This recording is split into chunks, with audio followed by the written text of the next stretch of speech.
Oh shit, Васлев. Yeah, кътлет. Hala, nice to meet ya. Haha. Искам само да кажа, приемете го като комплимент, че съм гледал този инструментал, а? Snoop Dogg, Otters, Respect, man. Всичко влиза и само леко думите, докато нанизва. Гаси фаса. Няма. Спираш и да пуска баса. Ха-ха. Вау.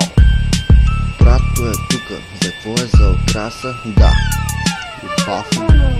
Една неща в момента се осъществява и някой нещо пак отгоре почва да опява. А аз какво преживявам, пак му обягва. Може би защото и не го казвам, а той и не ме познава.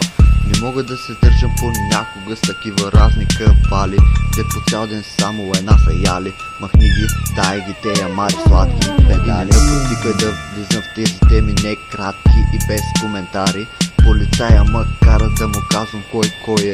Тихо, че ме пък какво ми дреме, кой кога защо е. Да бях задържан 100 шамара в ареста, викам давай. Толкова са прости, че прибягват и до бой. Дума няма да опеле, всичко ще е мое. Не искам да спирам, не ме паре, що ще взема да те препарирам. Елай ме спри, или ако искаш до мене седни. Но не забравяй после какво те е поканил, нали? Нататък пак ще се оправим, бе мен, точно като мен. Един цял живот не съм бил само бухем. Вече на 20 не ставам бе мен, признай си кой бе. Добре, може и да не те пращам в толк, кой бе. Кура ме боли и малко пиротехники, нали? Дай ми звук, имам шанс и ще ти покажа един младок как го прави без капка страх, нито крачка назад. Не знам такъв ме мислиш ти, но някои ме мислят за леко психопат. Случай пряк видях един жълтак или нещо такова, не знам.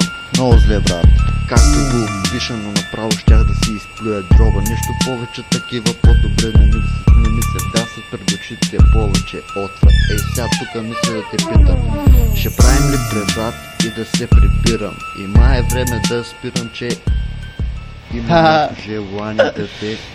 Проблема се решава като не обръщаш внимание. Ай!